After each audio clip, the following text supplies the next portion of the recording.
Hello student, मैं मोइनुद्दीन एक बार फिर से एमडेस क्लासेस में आपका स्वागत करता हूं। आज हम बीएससी थर्ड ईयर का मैथमेटिक्स का पेपर नंबर सेकंड का कॉम्प्लेक्स एनालिसिस में हम कोसिस थ्योरम की एप्लीकेशंस पढ़ेंगे। एप्लीकेशन ऑफ ए कोसिस इंटीग्रेशन पढ़ेंगे। तो चलो स्टार्ट करते हैं। एप्लीकेशन ऑफ ए कोसिस थ्योरम, यहाँ पे जो पहला थ्योरम है उसमें है let f z be a analytic function in a simply connected domain G bounded by rectifiable Jordan curve C and is continuous on C, then for any point Z not of Z fz not equal to 1/2 pi integration z minus z naught dz है। अब देखिए यहाँ पे F z not की value आपको ये दे रखी है, और ये कब होगी कि पहली बात तो जो ये यहाँ पे एफ जेड है वो आपके एनालिटिक फंक्शन होना चाहिए। Analytic function in a simply connected region. अब सिंपली कनेक्टेड रीजन और मल्टी कनेक्टेड रीजन हम पढ़ चुके हैं। सिंपली कनेक्टेड रीजन वो रीजन होता है कि अगर इसके अंदर मैं कोई भी एक ऐसा कर्व बनाऊं और उसको इतना छोटा करता जाऊं कि ये इस रीजन से बाहर नहीं जाए, तो इसे हम सिंपली कनेक्टेड रीजन कहेंगे। और मल्टी कनेक्टेड रीजन भी हमने पढ़ा था कि ये इस प्रकार का मल्टी कनेक्टेड रीजन होता है जिसमें ये C1 है और ये C2 है।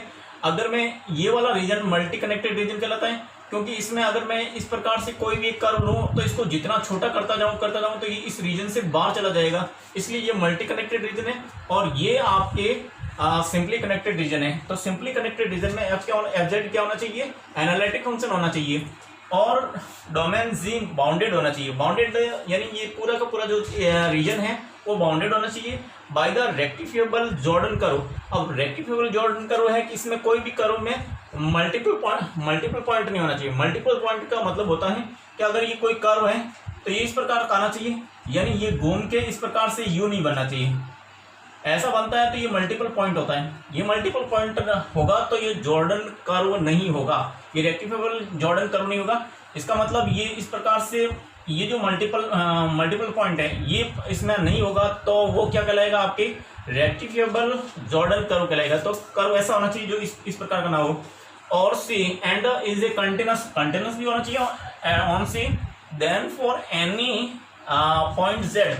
तो ये कनेक्टेड रीजन आपके जो सिंपली कनेक्टेड रीजन में कोई भी कहीं पे भी जेड नॉट लेंगे और उसकी जो वैल्यू आएगी इस फंक्शन के लिए वो 1/2 pi iota integration f z minus z not d z आएगी, ये आएगी। अब देखिए इस फॉर्मूले का हम यूज कैसे करेंगे। इस फॉर्मूले का यूज हम इस प्रकार के इंटीग्रेशन करने के लिए करेंगे कि ये एफ जेड और यहाँ पे जेड माइनस जेड नॉट और सी डी जेड लेंगे। तो यहाँ पे ये जो पॉइंट आता है ना जेड नॉट आएगा वो इसके जो कर्व बनेगा इसके अंदर आना चाहिए। जेड नॉट होगा वो ये सिंपली कनेक्टेड रीजन के अंदर आना चाहिए। और इस जो जेड यहाँ पे जेड की वैल्यू रखते हैं तो ये आपके इन्फिनिटी हो जाता है, यानी नॉट डिफाइंड हो जाता है। तो इससे हम क्या कहेंगे, इसे पोल कहते हैं। जेड नॉट को हम क्या कहेंगे, पोल कहेंगे। अब फिर इसका इंटीग्रेशन करने में यूज करेंगे। तो इसका इंटीग्रेशन पूरे का इंटीग्रेशन करना हो तो इसका इंटीग्रेशन हो जाएगा 2 pi iota F z not, यानी यहाँ पे जो जेड नॉट पॉइंट पे एफ जेड की वैल्यू, तो ये हम ये फॉर्मूला यूज करेंगे यहाँ पे। अब आते हैं sub theorem. If f z is analytic in the region bounded by two closed curve C1 and C2 and z not is any point in the region, then f z equal to 1/2 pi i C1 f z z minus z not d z minus के 1/2 pi i integration f z z minus z not d z. तो इसका क्या मतलब हुआ, इसका मतलब ये हुआ कि यहाँ पे एफ जेड है जो एनालिटिक फंक्शन है जो वहां पे भी था, और यहाँ पे reason bounded by the two closed curve मतलब ये कर्व ये है और एक दूसरा कर्व ये है। तो ये रीजन की बात हो रही है, इस रीजन की बात हो रही है। ये C1 है और ये C2 है। तो यहाँ पे कोई भी पॉइंट जेड नॉट लिया हमने, तो इस जेड नॉट की वैल्यू आएगी वो आपके f z not equal to 1/2 pi i integration इस C1 के लिए C1 f z upon z minus z not d z, और माइनस करेंगे ये जो वैल्यू है आपकी 1/2 pi i integration C2 f z upon z minus z not d z. तो इस प्रकार से अगर ये आपके मल्टी कनेक्टेड रीजन में अगर कोई जेड पॉइंट हो तो इस प्रकार से इसका इंटीग्रेशन होता है। इसका भी हम इंटीग्रेशन इधर आके यूज करेंगे, नहीं तो एफ जेड नॉट की वैल्यू होती है वो इस प्रकार से निकालते हैं। अब हम डिस्कस करेंगे डेरिवेटिव फॉर्मूलाज यानी कोसीस इंटीग्रल थ्योरम का। कोसी इंटीग्रल थ्योरम का डेरिवेटिव फॉर्मूला क्या होता है? थ्योरम से if f z is a analytic function in a simply connected domain G, तो कोई भी ये सिंपली कनेक्टेड रीजन है जिसमें यहाँ पे जी कोई भी डोमेन जी है जिसमें कोई एफ जेड एनालिटिक फंक्शन है, closed curve contour C, then f z has a derivative of all orders. इस एफ जेड का जो हम डेरिवेटिव करेंगे all order at each point of z not inside C, इस सी के inside में वो रहेगा आपके nth डेरिवेटिव। ये है आपके एफ का nth derivative at z not पे nth डेरिवेटिव की जो वैल्यू आएगी वो n factorial upon 2 pi iota integration region से f z minus z not to the power n+1 d z. तो ये आपका जो फॉर्मूला है, हम nth डेरिवेटिव निकालने के लिए जेड नॉट पर nth डेरिवेटिव की वैल्यू निकालने के लिए ये फॉर्मूला अप्लाई करेंगे, मगर जनरली हम इसका यूज हम इसका इंटीग्रेशन में करेंगे। Of z minus z not n+1 d z equal to, इसको हम इधर लाएंगे तो ये हो जाएगा 2 pi i of nth derivative z not upon ये फैक्टोरियल n। हम इस फॉर्मूले का अप्लाई करेंगे इसका इंटीग्रेशन निकालने के लिए। तो सबसे पहले देखो ये बात आती कहां से, we know that Cauchy's integral theorem, Cauchy's का इंटीग्रल थ्योरम क्या है? वो आपके of z not equal to 1/2 pi i integration से of z upon z minus z not d z. अगर इसका डेरिवेटिव करते हैं, दोनों साइड से डेरिवेटिव करते हैं, तो ये हो जाएगा, इसका तो हो जाएगा आपकी किसके रेस्पेक्ट में? जेड नॉट के रेस्पेक्ट में। तो ये हो जाएगा जेड नॉट इक्वल टू, ये भी कांस्टेंट है तो यहाँ तो 2 पाई आई इंटीग्रेशन से ऑफ जेड, ये भी कांस्टेंट है, ओनली फॉर 1/z माइनस इसका होगा तो इसका हो जाएगा आपकी z minus z not to square और माइनस आएगा यहाँ पे, और इनटू जब जेड नॉट का करेंगे तो यहाँ -1 डी जेड आएगा। ये माइनस से माइनस कैंसिल हो जाएगा तो आपकी f z not equal to 1/2 pi i से of z upon z minus z not square d z. ये आपके फर्स्ट डेरिवेटिव की वैल्यू आई।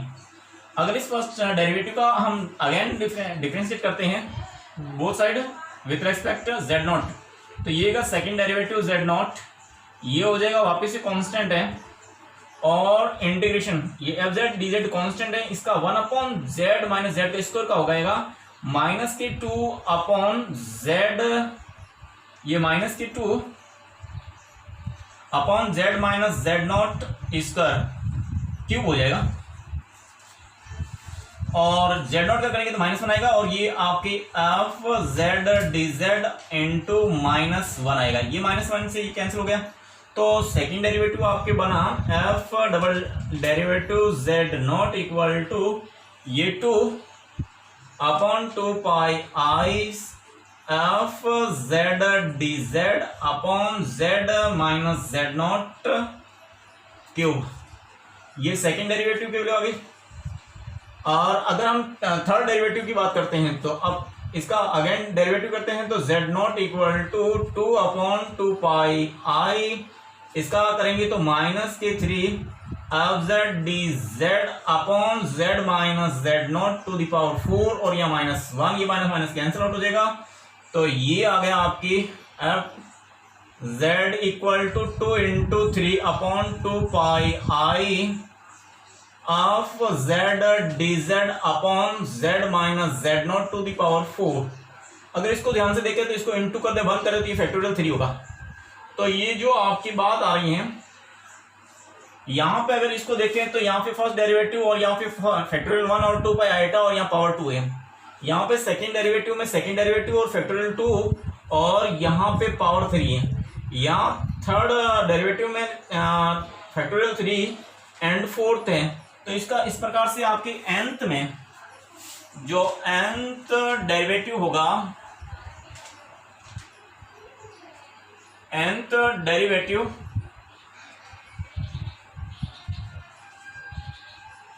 फॉर्मूला आ जाएगा आपके nth z नॉट, यहाँ पे फैक्टोरियल 3 आया n, तो यहाँ पे फैक्टोरियल n आ जाएगा अपॉन 2 पाई i और c ऑफ z dz।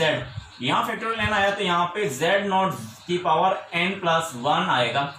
तो ये वाला फॉर्मूला आपके हो जाएगा derivative formula of a Cauchy integral. तो इससे रिलेटेड कुछ एग्जांपल करेंगे। Evaluate the integration 1/z(z-1) dz where c is the circle. ये आपके सर्कल है मोड ऑफ z = 3। सबसे पहले आपको इस प्रकार के जो सॉल्यूशन को करने के लिए सबसे पहले क्या चीज है, सबसे पहले आपको यहाँ पे देखना होता है कि यहाँ पे fz कितना है, और अगर इस प्रकार से हो तो इसका पार्शियल डेरिवेटिव कर लीजिए। पार्शियल डेरिवेटिव कर दीजिए, उससे पहले ये देख लीजिए कि इसकी जो आपके पोल्स यानी जो z डॉट वैल्यू निकलती है, यहाँ से अगर z डॉट निकाले तो z - z0 और z - 1, यानी यहाँ पे जो पोल निकलेंगे z नॉट की वैल्यू एक तो 0 और एक 1 निकल रही है। तो क्या ये इस बाउंडेड रीजन में अगर हैं तो उसका इंटीग्रेशन निकलेगा, और अगर ये जो 0 z नॉट की वैल्यू इससे जो ये बाउंडेड रीजन आपके सर्कल दे रखा है इससे आउटर रहेगा तो उस समय उसके जो इंटीग्रेशन हो जाएगा वो 0 हो जाएगा। तो सबसे पहले तो इसका हम ग्राफ खींचते हैं कि ये कैसा ग्राफ है। इसका तो हो जाएगा ये x² प्लस y² का रूट इक्वल टू 3, तो ये x² plus y² equal to 3²। तो ये आपके सर्कल बना। इसका हमने ये निकाला क्योंकि इसकी जगह z की जगह हम क्या रखेंगे, x plus iota y mod equal to 3 रखेंगे, तो इसका ये हो जाएगा। z की जगह x प्लस आईटा रखेंगे और इसका मॉडुलस निकालेंगे तो ये आएगा। और ये जो बना वो सर्कल बना, इसका जो सेंटर है वो तो हो गया आपकी 0 0 एंड रेडियस हो गई इसके 3। तो अगर ये सर्कल बनाना चाहते हैं तो ये तो रेडियस हम 3 लेंगे ये, तो ये सर्कल इस प्रकार से बन जाएगा आपकी।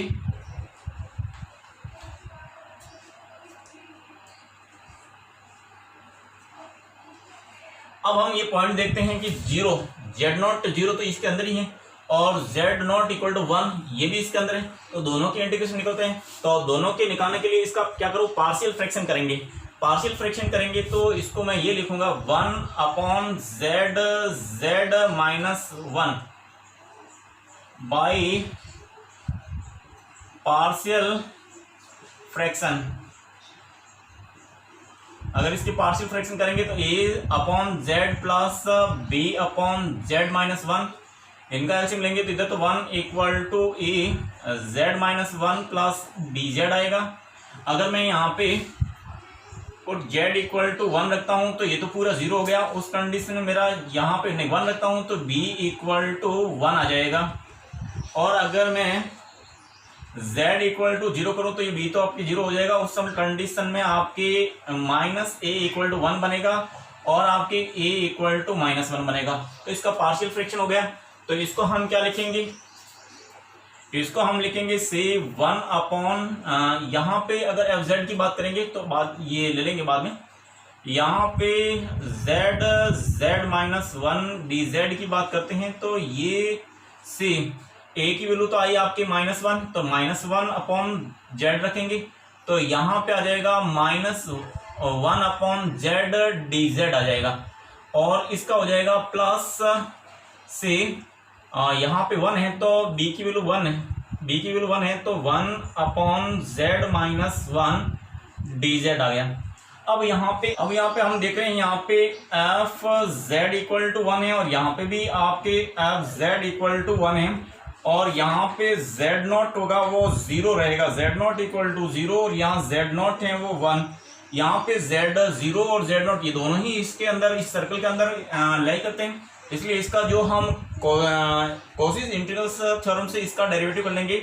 ये तो माइनस का 2 पाई आयोटा और यहाँ पे एफ जेड नॉट है 0 तो एफ 0 और प्लस का यहाँ पे भी 2 पाई आयोटा एफ जेड नॉट है 1 तो यहाँ 1। अब देखिए यहाँ पे अगर एफ जेड इक्वल टू 1 है, अगर मैं यहाँ 0 पुट करूँ तो भी मेरा एफ 0 इक्वल टू 1 ही आएगा। तो इस कंडीशन में 2 पाई आई इंटू 1 प्लस 2 पाई आई, यहाँ पे भी अगर मैं एफ जेड में यहाँ पे 1 पुट करता हूँ तो यहाँ पे 1 ही आएगा, तो यहाँ पे भी इंटू 1 आया। तो इस कंडीशन में ये वाला और ये वाला कैंसिल आउट हो गया, तो इसका रिजल्ट आपके 0 मिला। तो इसका आंसर आपकी 0 आएगा। इस प्रकार के जो क्वेश्चन होते हैं उसमें यहाँ पे स्क्वायर आते ही डेरिवेटिव फॉर्मूला लगेगा। यहाँ पे स्क्वायर हो, क्यूब हो और पावर 4 हो तो यह डेरिवेटिव फॉर्मूला लगेगा। इसके लिए हम फंक्शन में एडजस्ट कर लेंगे और देखते हैं। इसको हम पहले स्टार्ट करते हैं कि इससे ये अपना जो बाउंडेड रीजन है वो ये सर्कल है। तो ये सर्कल क्या है, इस सर्कल से equal to z minus iota equal to 2 है। इसका जो सेंटर रहेगा वो रहेगा आपके 0 और 1 रहेगा और इसकी जो रेडियस रहेगी वो रहेगी 2। ये सेंटर इस प्रकार आ गया कि इसको तो हम लिखेंगे x plus iota y minus iota equal to 2। ये हो जाएगा x प्लस आयटा, इसमें से कॉमन ले लेंगे तो y माइनस 1 का मॉडुलस इक्वल टू 2। इसका मोड निकालेंगे तो x square plus y minus square का स्क्वायर रूट इक्वल टू 2। इसका स्क्वायर करेंगे तो इधर भी स्क्वायर आ जाएगा। तो ये एक सर्कल बना जिसका सेंटर है x माइनस 0 और y माइनस 1 है, इसलिए इसका सेंटर तो बन गया 0 1 और इसकी रेडियस हो गई 2। तो ये हो गया आपके सेंटर 0 और 1 एंड रेडियस हो गई 2। तो इसको हम बनाएंगे कैसे,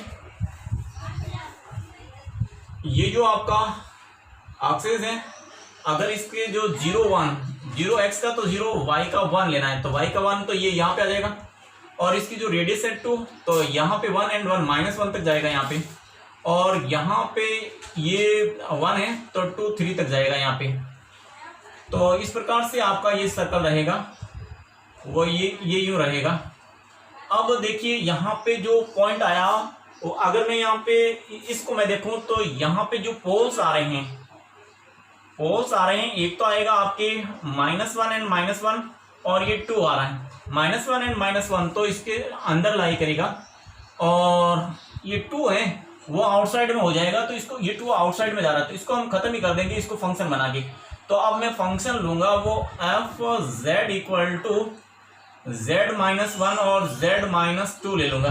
तो अपना जो ये आएगा से जेड माइनस 1 और z minus 2 upon z plus 1 to the power square dz आएगा। अब देखो यहाँ पे स्क्वायर आ गया, फंक्शन आ गया, इसका मतलब स्क्वायर आएगा। तो इसमें ये डेरिवेटिव कोसी का डेरिवेटिव फॉर्मूला अप्लाई करेंगे और कोसी का फर्स्ट डेरिवेटिव होता है यहाँ पे स्क्वायर है। तो आपको पता है यहाँ पे f'1 z0 इक्वल टू आया था आपकी फैक्टोरियल 1 अपॉन 2 पाई आई से f z d z upon z minus z not square, ये फॉर्मूला था।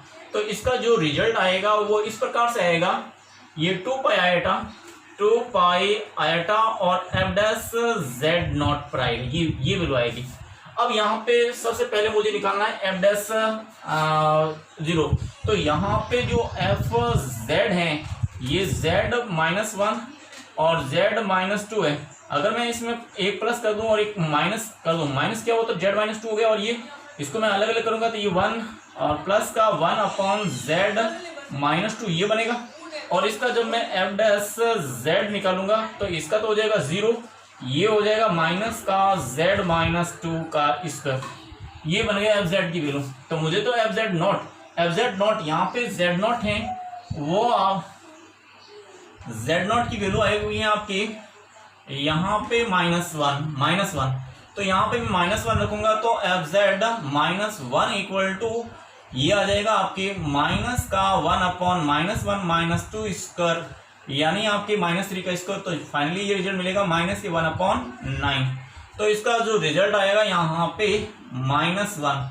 तो फाइनली आपका आंसर आ गया z -1 अपॉन z -2 ये z plus 1 square d z equal to 2 pi iota f dash 1 की value आ गई यहाँ से माइनस के 1/9, तो ये आपका माइनस का 2 पाई आयटा अपॉन 9, ये आपका आंसर है।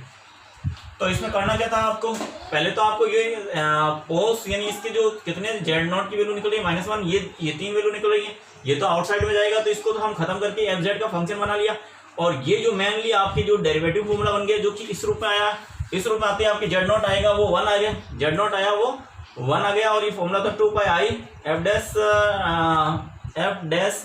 -1 की वैल्यू, एफ डैश -1 की वैल्यू इसका डेरिवेटिव करके हमने 1 पुट किया तो ये वैल्यू आ गया, और ये रखते आपका आंसर आ गया। Evaluate z-3 z square plus 2z plus 5 dz where c is the circle. First circle तो आपको ये दे रखा है और सेकंड सर्कल ये दे रखा है, तो पहले ये सर्कल की बात कर लेते हैं। यानी फर्स्ट के लिए यहाँ पे जो सर्कल दे रखा है आपके mod of z equal to 1, तो इसका जो सेंटर रहेगा वो तो आपके 0 0 रहेगा, और रेडियस होगी इसकी 1, तो इसका मतलब इसका जो फोटो बनेगा वो इस प्रकार बनेगा, यानी 1 1 और 1 1 के बीच में, तो इस प्रकार से ये 1 1 के बीच में ही बना, ये आपके -1 ये +1 और 1 और -1 इसके ये रीजन रहा। तो अब हम बात करते हैं यहाँ पे इसको, ये हो जाएगा आपकी z-3 upon z square plus 2z plus 5, इसको हम लिखेंगे z-3, इसमें मैं क्या करता हूँ इसको तो z स्क्वायर प्लस 2z और प्लस 1 प्लस 4 ऐसा कर देता हूँ। ऐसा करने से ये मेरा हो जाएगा वो z-3 अपॉन z प्लस 1 का होल स्क्वायर प्लस 4 बन जाएगा। अब ये इस प्रकार का बन गया, तो यहाँ पे अपना मामला रहेगा वो अभी तो जमा नहीं, तो मैं इस प्लस को हटाने के लिए मैं क्या कर देता हूँ इसको, यहाँ पे z-3 equal to z square plus 2z plus 5, यहाँ पे 4 ये प्लस की जगह मैं माइनस आइटा स्क्वायर कर देता हूँ, तो ये z-3 ये z प्लस 1 स्क्वायर और माइनस के 4 आइटा स्क्वायर कर देता हूँ, ताकि क्या करूँ मैं इसको a square plus b square एक और प्लस में और एक और माइनस में लिख सकूँ। तो ये z-3 और यहाँ पे z plus 1 plus 4 iota 2 iota sorry ये 2 iota and z plus 1 minus के 2 आइटा, तो इसको मैंने एक बार प्लस में एक बार माइनस में लिख दिया। अब इसका पार्शियल फ्रैक्शन कर लेते हैं, z-3 और ये z square plus 2z plus 5 की वैल्यू आ गई। अब इसका पार्शियल फ्रैक्शन करते हैं, पार्शियल फ्रैक्शन वो आ जाएगा इसका a upon z plus 1 plus 2 iota plus b upon z plus 1 minus 2 iota, और ये हो गया आपकी z-3 upon z square plus 2z plus 5। तो यहाँ पे z-3 इक्वल टू हो जाएगा a इंटू ये z plus 1 minus 2 iota plus b equal to z plus 1 plus 2 iota. अगर मैं यहाँ b की वैल्यू निकालना चाहता हूँ तो z है,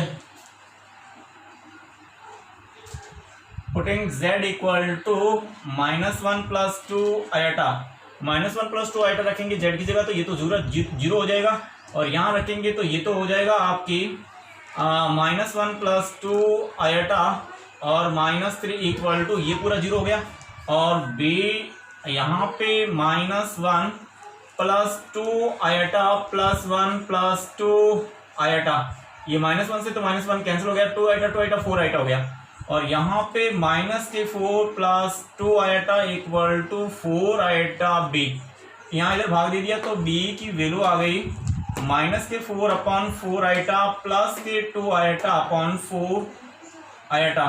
तो यहाँ से 4 से 4 कैंसिल हो गया, और ये आइटा से आइटा कैंसिल हो गया, तो इस प्रकार से आपके यहाँ पे तो बना 1/2, ये 1/2, यहाँ माइनस के 1 आइटा बचा, तो ये माइनस के 1 आइटा, तो आइटा से ऊपर नीचे गुणा करेंगे तो ये हो जाएगा आइटा अपॉन आइटा स्क्वायर, जिससे मेरे पास में b की वैल्यू आएगी वो इस प्रकार से आएगी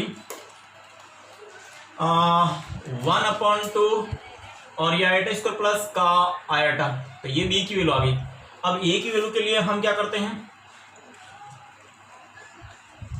पुटिंग z इक्वल टू, अब इसको जीरो करने के लिए मैं -1 -2 आयोटा पुट करता हूं, तो यहाँ पे तो आपकी -1 -2 आयोटा और -3 इक्वल टू ये a वो हो जाएगा यहाँ पे -1 -2 आयोटा +1 और -2 आयोटा और b हो जाएगा 0। तो यहाँ पे आपके -4 -2 iota equal to a equal to ये 1 से तो ये 1 कैंसिल हो गया और यहाँ पे -4 आयोटा हो गया। तो -4 आयोटा की तरफ भाग दिया तो a आ गया -4 अपॉन -4 आयोटा और -2 आयोटा अपॉन -4 आयोटा, ये -4 से ये कैंसिल हो गया तो ये आ गया 1 अपॉन आयोटा आ जाएगा प्लस का 1 से कैंसिल 1/2। अब इसको मैं आयोटा से ऊपर नीचे आयोटा स्क्वायर हो जाएगा और प्लस के 1/2, तो a की वैल्यू आ जाएगी यहाँ पे 1/2 और ये हो जाएगा माइनस का आयोटा, ये a की वैल्यू आ गई। तो इस प्रकार से हमने पार्शियल फ्रैक्शन किया तो इसकी वैल्यू आ गई z-3 upon z square plus के 2z + 5 इक्वल टू, यहाँ पे a की जगह तो आपके रखेंगे 1/2 आयोटा अपॉन यहाँ z प्लस के 1 और +2 आयोटा और यहाँ पे b की वैल्यू रखेंगे तो b की वैल्यू आ गई आपकी 1/2 plus iota upon z + 1 - 2 iota. तो ये पार्शियल फ्रैक्शन हो गया। अब इसका इंटीग्रेशन करते हैं, तो इसका इंटीग्रेशन करेंगे उस कंडीशन में आपका मामला ये रहेगा, ये जो c z-3 upon z square plus 2z + 5, तो इसको लिखेंगे c, यहाँ पे इसका पार्शियल फ्रैक्शन हुआ तो ये वाला लिखेंगे तो यहाँ पे आ जाएगा 1/2 minus iota upon z + 1 + 2 iota dz और प्लस का इंटीग्रेशन ये 1/2 plus iota upon z + 1 - 2 iota dz आया। अब अगर यहाँ पे z0 की बात करते हैं तो यहाँ z0 है वो आपके -1 - 2 आयोटा है और यहाँ z0 है वो -1 + 2 आयोटा है और यहाँ पे f जो z रहेगा उसकी वैल्यू है 1/2 माइनस आयोटा, ये तो कांस्टेंट है वैसे भी बाहर ले सकते हो, और f z equal to 1/2 plus iota ये वैल्यू रहेगी। अब तो देखना ये है कि आपके z0 यहाँ पे ये -1 और 2, माइनस का 1 और ये 2, ये पॉइंट कौन सा है, ये पॉइंट है -2 और ये 2 -2, तो -1 और -2 तो पॉइंट यहाँ पे पड़ता है जो कि इस सर्कल से आउटसाइड पड़ता है। z0 equal to -1 - 2 is lying outside the circle, तो इसका जो डेरिवेटिव जो इंटीग्रेशन आएगा वो 0 आ जाएगा। इसी प्रकार से आपके यहाँ पे भी अगर मैं इसकी बात करूं तो ये -1 और 2, इसका जो पॉइंट रहेगा -1 और +2, तो -1 और +2 तो यहाँ पे आ जाएगा जो भी आउटसाइड रहेगा। z0 equal to -1 + 2 iota is also lying outside the circle, so इसका भी इंटीग्रेशन 0 रहेगा, तो इसका भी आपके 0 आ गया, इसका भी 0 आ गया, तो इसका रिजल्ट आपके 0 मिल गया। अब आ जाते हैं नेक्स्ट, हम इसकी बात कर लेंगे, हम बात करते हैं सेकंड की, सेकंड सर्कल की बात करेंगे। उस कंडीशन में इसका पार्शियल फ्रैक्शन तो ये रहने देते हैं, और अब हम बात करते हैं सेकंड की। यहाँ पे सेकंड सर्कल लेंगे, सेकंड सर्कल है आपके z और +1 माइनस आयोटा इक्वल टू 2 है, तो इसकी जो सेंटर रहेगा वो हो जाएगा आपके x -1, ये रहेगा -1 और +1, -1 और +1 तो इसका सेंटर रहेगा और रेडियस रहेगी आपकी 2। अब आता कैसे वो भी मैं बता देता हूँ। यहाँ पे z की जगह में x + iota y + 1 minus iota करेंगे इक्वल टू 2, तो ये तो x + 1 का स्क्वायर और ये आयटा कॉमन ले लेंगे तो y माइनस वन का स्क्वायर इक्वल टू 2 स्क्वायर ये प्राप्त होगा, जो कि सर्कल है इसका सेंटर -1 और +1 आया और रेडियस 2 आ गई। तो इस प्रकार से आपका ये हो गया। अब देखते हैं कि इसका पार्शियल फ्रैक्शन तो किया हुआ है तो दोबारा करने की जरूरत नहीं है, हम वापस यही यूज कर लेंगे। तो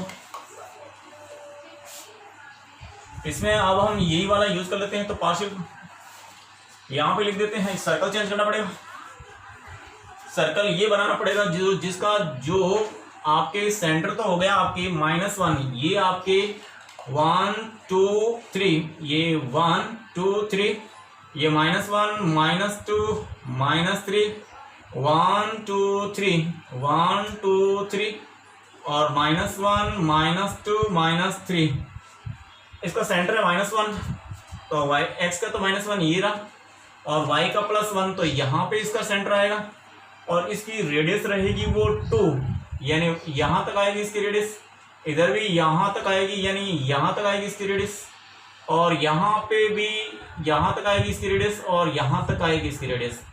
तो ये सर्कल यूं बनेगा आपके इस प्रकार से, ये सर्कल बना। अब हम पॉइंट की बात करते हैं। यहाँ पे आपके अगर मैं इसको कांस्टेंट मान लेता हूँ, बाहर ले लेता हूँ, तो या फिर आपकी एफ जेड तो रहेगा 1/2 माइनस आइटा और इसके लिए जेड नॉट रहेगा वो आपकी -1 -2 आइटा। अब जो ये -1 और -2 इसका पॉइंट रहेगा कौन सा, इसका पॉइंट निकलता है -1 एंड -2। अब ये -1 और -2 अगर देख रहे हैं, -1 और ये माइनस का 1 तो -1 तो ये रहा और -2 ये रहा, तो ये पॉइंट इस आउटसाइड पड़ रहा है। तो z not is lying outside the circle, so इसका जो इंटीग्रेशन रहेगा वो तो आ गया 0 और प्लस इसका तो हो गया आपके ये 0, अब प्लस इसका निकालेंगे तो उस कंडीशन में यहाँ पे तो अब z रहेगा आपकी 1/2 प्लस आयटा और इसके लिए z नॉट रहेगा -1 + 2 आयटा। तो ये पॉइंट अगर देख रहे हैं, इसका जो ये पॉइंट बना -1 है प्लस ये 2 है, -1 तो ये रहा -1 और प्लस के 2 ये रहा, तो ये पॉइंट यहाँ पड़ रहा है, तो इसका मतलब ये अंदर स्थित है। तो इसमें आपके क्या लगेगा, वही फॉर्मूला 2 पाई आइटा ये को बाई कोसे इंटीग्रल थ्योरम, इससे आ जाएगा आपके 2 पाई आयटा एफ, यहाँ पे पॉइंट है आपकी जेड नॉट है -1 + 2 आयटा। तो जेड नॉट में यहाँ पे कुछ भी वैल्यू रखेंगे तो यहाँ पे अगर मैं -1 + 2 आयटा रखूँ तो यहाँ जेड है ही नहीं, तो इसकी रिजल्ट तो 1/2 प्लस आयटा ही आएगा। तो यहाँ पे तो इसका 0 + 2 पाई आयटा और इसका रिजल्ट आ गया आपके पास में 1/2 प्लस आयटा। तो अगर इसको मैं मल्टीप्लाई करना चाहता हूँ तो इसको मल्टीप्लाई करेंगे तो ये हो जाएगा आपकी 2 से ये पाई आयटा और प्लस के 2 pi eta, 2 pi eta square, ये हो जाएगा पाई आयटा माइनस के 2 पाई। अगर पाई कॉमन लेना चाहते हो तो ये हो जाएगा आयटा -2, ये हो गया इसका आंसर।